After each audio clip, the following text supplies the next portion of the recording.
Hi, and thanks for joining me. Today, I want to discuss a really interesting passage that I came across in a class I'm in on the history of Christian mysticism.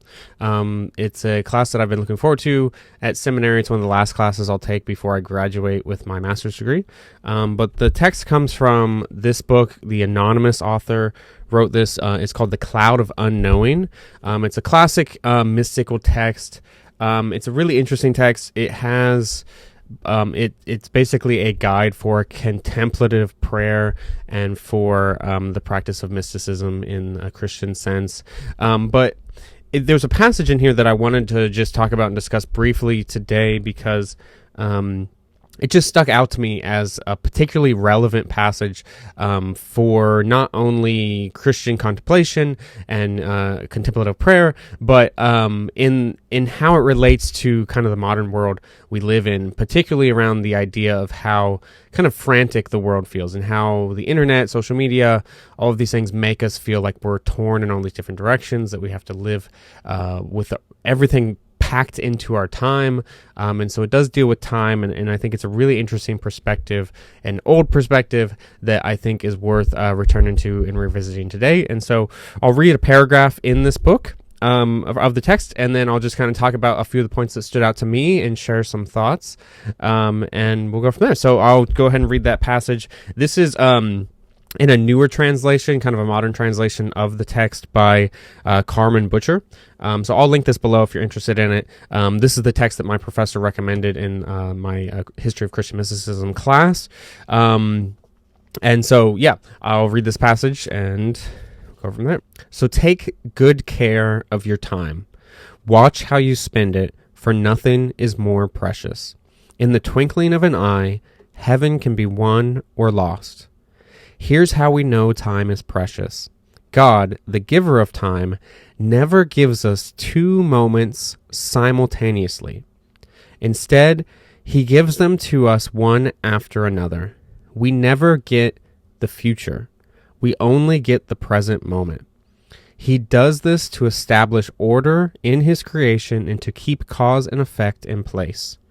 Time is made for us. We are not made for time. God is the ruler of nature, but his gift of time has no strings attached. It never determines our own nature and natural impulses. Instead, each of these exactly corresponds to one atom of time. That way, none of us has an excuse on Judgment Day when we go before God to give an account of how we spent our time. We won't be able to say, "You gave me 2 moments at once to my every single impulse." And so that's the full passage. There's obviously a lot in here that's powerful and beautiful, I think, but I'm particularly interested in reflecting on a few different points. The first one, obviously the title of this video, Take Good Care of Your Time.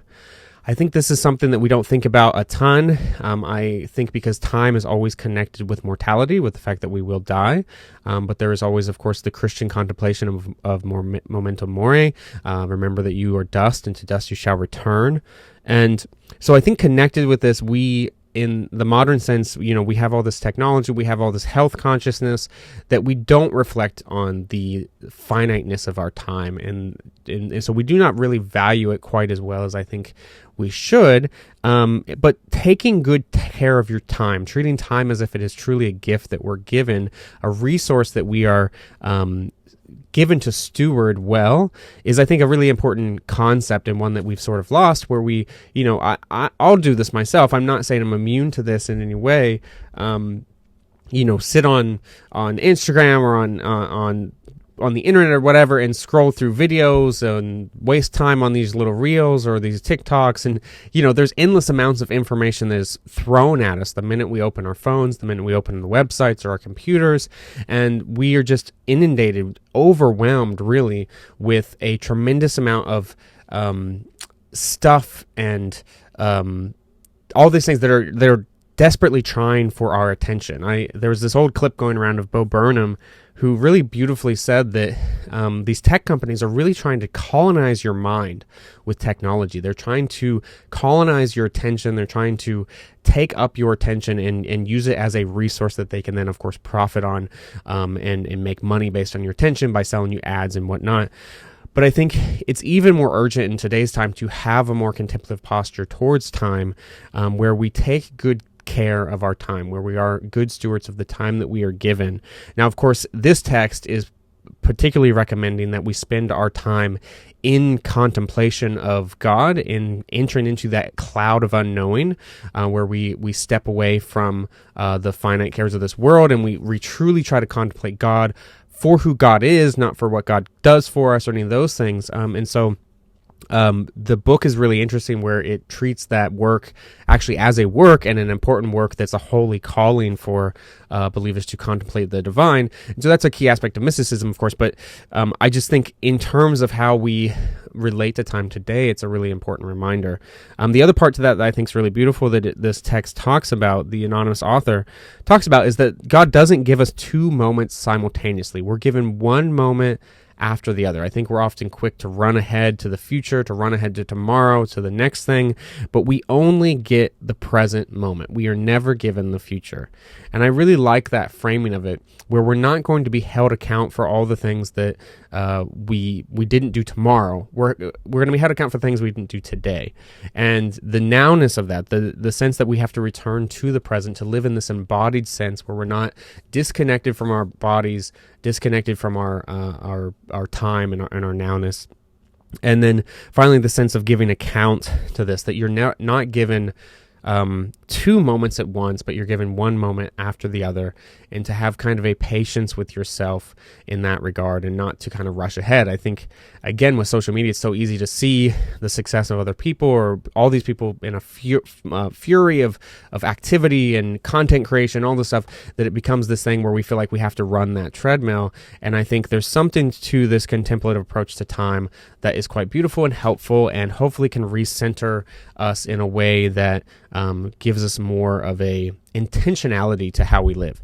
And so I have a lot more thoughts on this, of course. I think this is an interesting passage that I found in this text. Like I said, it really stuck out to me. It was something that I think helped me, and so I just wanted to share it, and hopefully it's something that can be helpful for you, and encourage you to indeed take good use of your time. And I think going through this course of Christian mysticism, I don't talk about a lot on this channel or in my books really, but at my heart, I do have kind of a contemplative posture. A lot of the time I spend, at least I try to. I'm not the greatest at this, but I try to meditate most days. I try to spend time reflecting and kind of chewing contemplatively on Scripture. And so those are practices that I have adopted for myself that I found quite helpful. I think there's a lot of other practices of like how you can limit your phone. I grayscale my phone most of the time. I have set restrictions on what I have on my phone. I don't have social media on my phone just to keep me off of things. So just those little things that can be stop guards in your own life. Maybe, think creatively of how you can make good use of your time. And so hope this was helpful for you. If you're interested in Christian mysticism, I mean, this is a good classic text.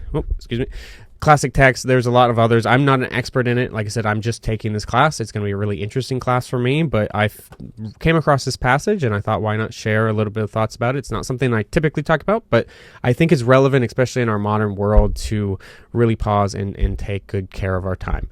And so hopefully that helps you today. Hopefully that inspires you and gives you some food for thought. But thank you so much for watching. Let me know if you have any thoughts about this in the comments, but have a great day.